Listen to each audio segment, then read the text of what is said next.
bahwa setiap yang bernyawa itu akan merasakan mati. Apa ayatnya?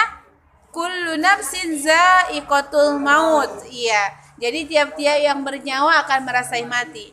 Jadi tidak ada yang abadi di dunia ini kan? Nah, baik itu dia presiden, baik itu dia menteri, baik kepala sekolah, baik itu pejabat-pejabat tinggi, baik kita, siswa, ya baik pengemis, semuanya akan mati. Tidak ada yang abadi. Jadi dengan demikian tidak ada yang perlu disombongkan. Iya. Jadi iya betul, sesaat dunia ini. Maka kalau misalnya kita orang berada, orang yang kaya, orang yang mampu dilahirkan ke dunia ini, maka gunakanlah kemampuan kita itu untuk amal akhirat. Iya. Misalnya lah, kita dilahirkan dalam keadaan berkecukupan, maka sering-sering bersedekah, sering-sering menolong orang lain gitu. Jadi tidak ada gunanya kita sombong-sombong gitu kan, karena bakalan ditinggalkan juga nya.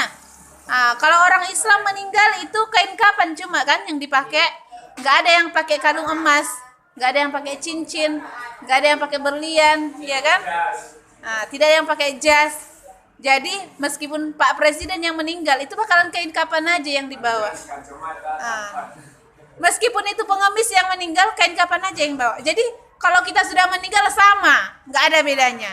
Dan di hadapan Allah pun sama kan? Yang membedakan kita hanya ketakwaan kita kepadanya. Bisa dipahami kan? Jadi kita manusia ini semuanya akan mati. Semua musnah. Baik itu semuanya ya, hewan, tumbuhan, manusia, semua makhluk hidup Allah ini akan musnah, akan mati. Itu sesuai firman Allah dalam Quran surah Al-Imran ayat 185. Baik, selanjutnya kita lihat di halaman 36, masuk ke materi inti, yaitu kewajiban umat Islam terhadap jenazah. Jadi sudah Ibu sampaikan tadi di pendahuluan bahwa apabila ada yang meninggal di antara kita, misalnya saudara atau di lingkungan masyarakat, maka ada kewajiban semuanya ini ya terhadap jenazah tersebut. Namanya fardu kifayah. Jadi apa-apa saja kewajibannya? Yang pertama yaitu pejamkan matanya dan mohonkanlah ampun kepada Allah Subhanahu wa taala atas segala dosanya. Iya, diginikan. Misalnya lah sudah gorgoroh kan? Gorgoroh. Jangan praktekkan ke dia Sahrona. Belum meninggal, belum. Iya. Jangan praktekkan dulu. Ya, misalnya kalau keluarga kita lah biasa di hadapan kita ya. Gorgoroh, maka ajari dia dengan ucapan La ilaha illallah, ucapkan, ajari.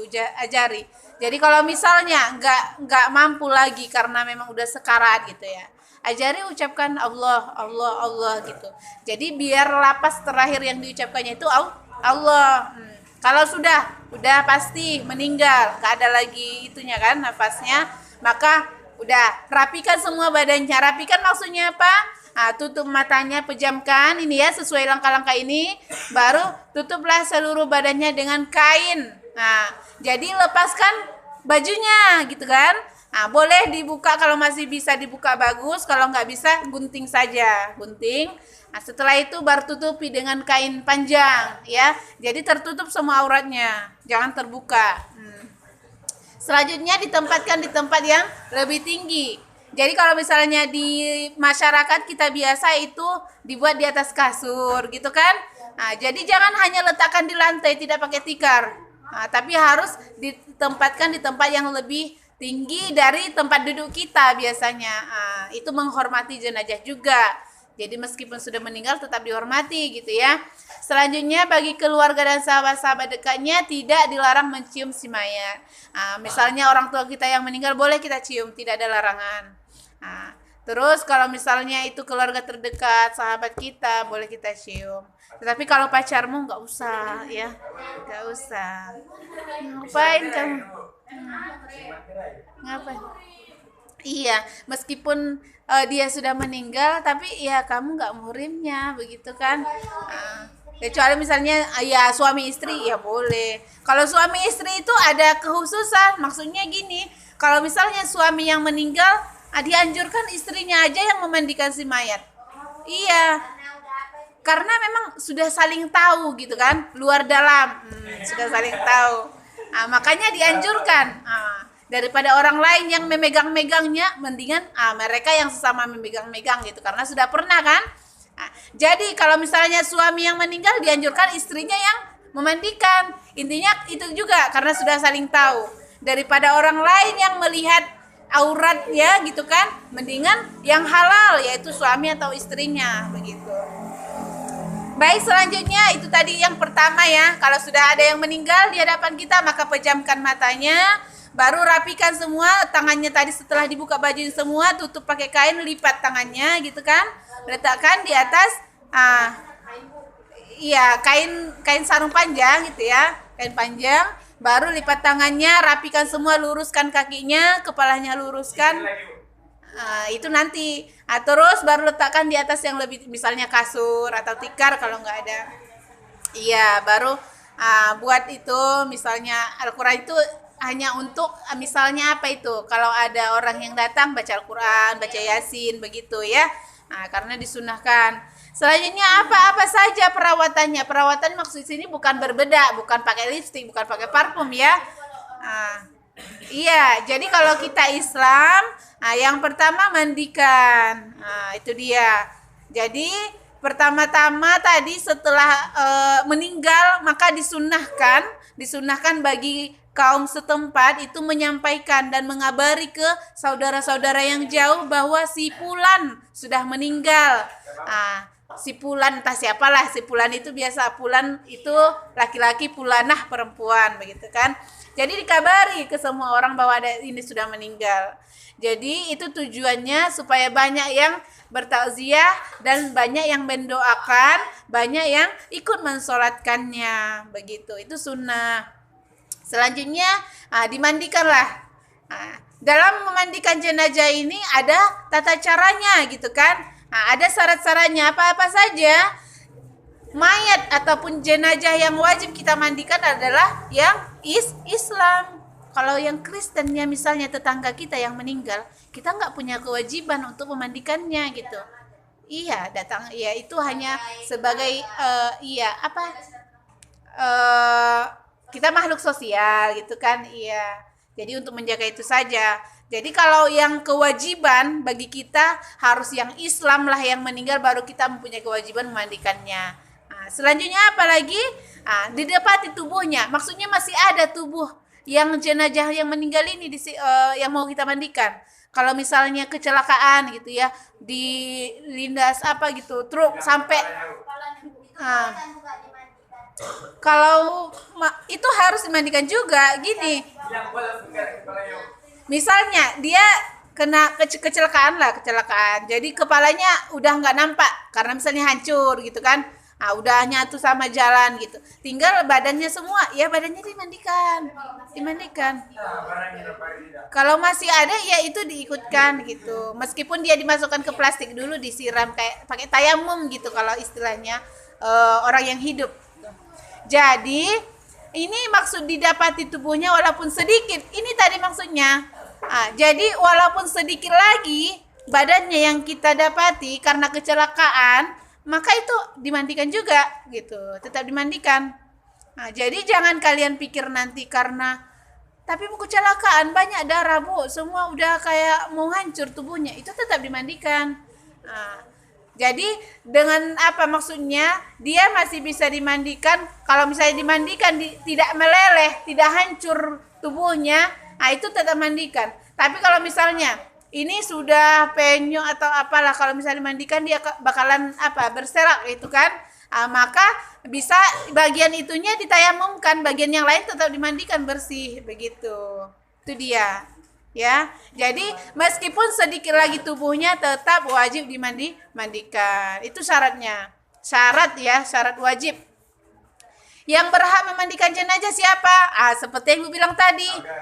Kalau misalnya ayah kita yang meninggal, maka anak laki-lakinya lah yang paling dianjurkan paling dianjurkan. Kalau ibu kita yang meninggal, anak perempuan lah yang paling dianjurkan.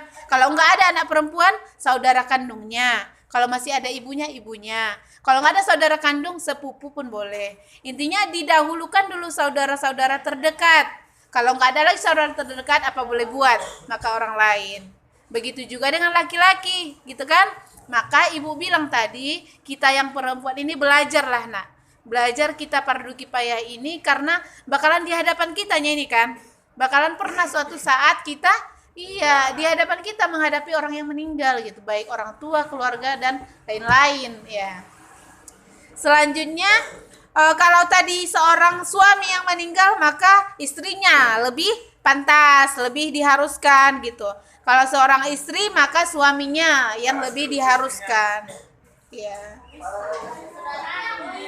Nah, gitu ya.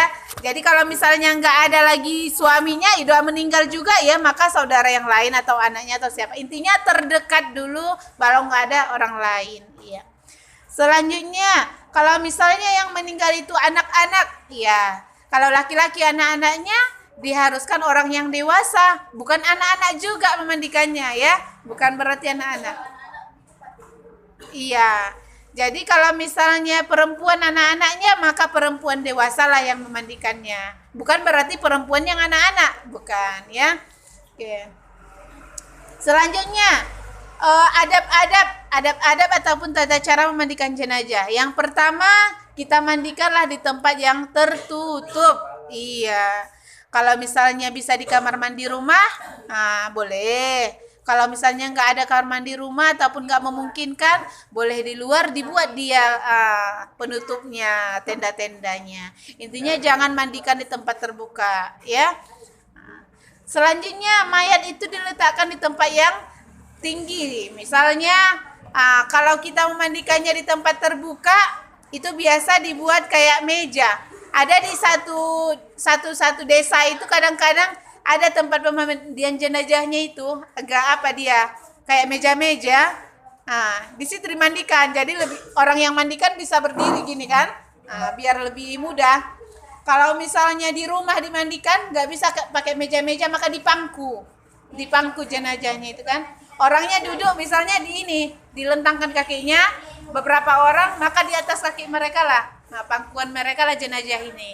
Nah, gitu. Sering kan? Gitu biasanya. Iya, ada yang narik gitu.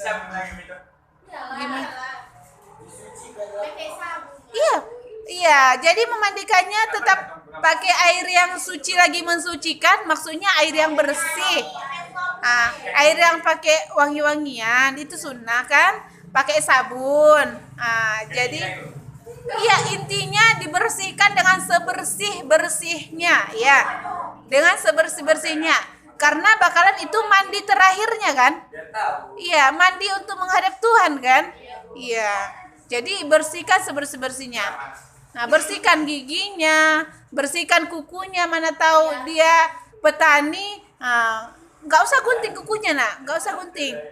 Jadi kukunya kalau dia sudah meninggal, nggak usah ada yang bersihkan, maksudnya nggak usah ada yang dipotong. Yang dipotong jangan lagi. Misalnya rambutnya pun nggak usah potong. Intinya dia tetap disampo bersihkan. Kalau kukunya kotor, dicongkel gitu. Kakinya pun kalau misalnya kotor, ya dibersihkan. Misalnya ada daki-daki, ya gosok, tapi pelan-pelan, jangan sampai menyakiti. Ya, bersihkan semua. Kalau misalnya itu semua ketiak apa gitu ya, bersihkan. Intinya gimana halnya orang mandi bersih. Nah, begitulah. Gimana kau mandi bersih, gitulah mandikan mayat tersebut dengan bersih. Itu dia. Selanjutnya ya disiram dengan air yang bersih gitu ya. Jangan kalian buat dengan air yang kotor, jangan, tapi pakai air yang bersih. Nah, selanjutnya setelah itu dalam cara memandikannya, mayat tersebut harus pakai kain basahan, pakai salin maridi, kain basahan. Jangan telanjang mandikan. Misalnya inilah meja tersebut, kalian letakkan sini mayat dalam kain telanjang, tidak boleh. Jadi adabnya harus pakai kain basahan dia. Jadi membersihkannya pun, menggosoknya jangan gini-gini aja, jangan. Tapi harus maksudnya jangan pandang gimana? Kamu jangan melihat auratnya secara langsung, itu tidak boleh.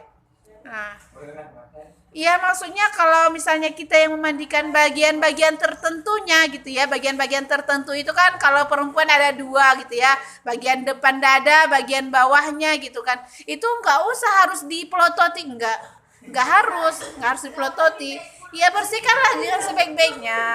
Ya, kalau yang perempuan kan sesama perempuan tahu dia kan mana celah-celah yang memang harus bersih, dibersihkan dengan baik. Begitu juga dengan laki-laki gitu. Jadi makanya dianjurkan harus sesama jenis yang memandikan, kecuali yang suami istri kan. Nah, maka ya jangan pelototi auratnya, itu malu juga. Mayat ini masih harus dihormati gitu. Ya gimana halnya orang hidup? Orang yang hidup pun kan dipelototi auratnya, malu dia kan, marah. Nah, jadi jangan dipelototi auratnya, ya bersihkan saja, nggak usah pandang-pandang. Nah, nggak usah pandang-pandang. Ya bersihkan gimana layaknya biasa gitu, kita bersihkan diri kita, ya begitulah. Nah, selanjutnya membersihkan semua kotoran yang ada di tubuhnya. Kalau misalnya anak-anak masih ada buang air besarnya, BAB-nya itu bersihkan. Nah, kalau misalnya nenek-nenek yang meninggal ini kan biasa nenek-nenek kan, iya, makanya dipinci-pinci perutnya, ditekan-tekan perutnya ditekan-tekan. Apalagi orang yang berpenyakit, itu kadang-kadang tersimpan lagi kotoran di perutnya kan, tekan-tekan, mana tahu masih ada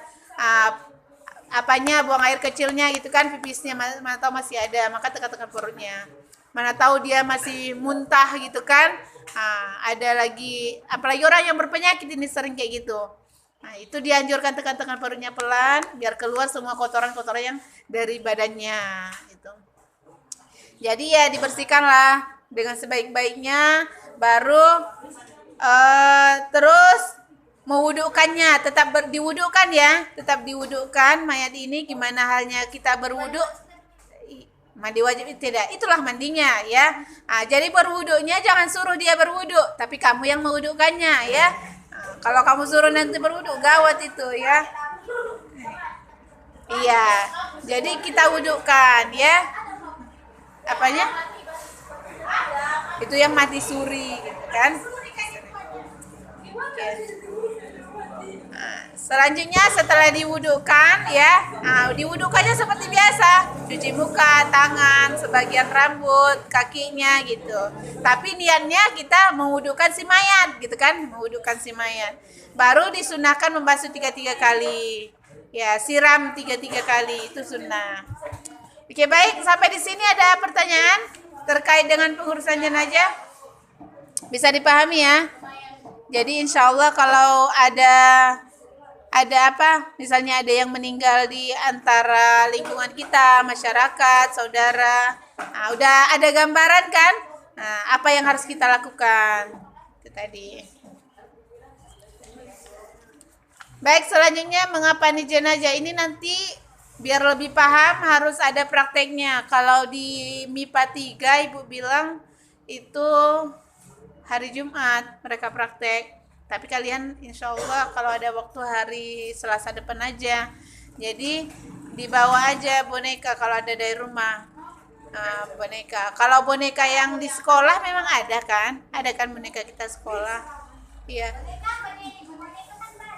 Boneka yang bentuk manusia lah. Bentuk manusia. Kalau yang di sekolah ini ya bisa kita pakai untuk minggu depan. Kain kapannya juga ada sekolah ya? Ada kan? Boleh di musola untuk mengkapaninya sekalian mensolatkannya kan? Iya. Makanya dicatat duluan kemarin yang itu kan bacaan-bacaannya. Jadi maksud ibu itu kalau sudah dicatat yang kemarin kan sudah selesai, kalian tinggal menghafal-hafalnya. Kalau yang sudah hafal tinggal memperlancar. Setelah kita kapani langsung mensolatkan begitu. Itu untuk minggu depan, ya kan? Jadi bisa ya minggu depan insya Allah ya, insya Allah minggu depan kita praktek mengkapani dan juga mensolatkan jenazah. Baik, untuk hari ini kita materinya sampai bagian B itu ya, bagian A dan B. Minggu depan langsung ke bagian mengkafani dan mensolatkan. Itu langsung praktek saja. Jadi baca-baca di rumah bacaannya. Ya, hafal di rumah bacaannya. Jadi untuk sekarang silakan kalian sekalian soal ya. Soalnya itu kalau hadisnya nggak bakalan dapat kalian sekarang. Hadis tentang tata cara mensolatkan mengkafani jenazah. Yang evaluasi aja lah langsung ya. Yang halaman 46.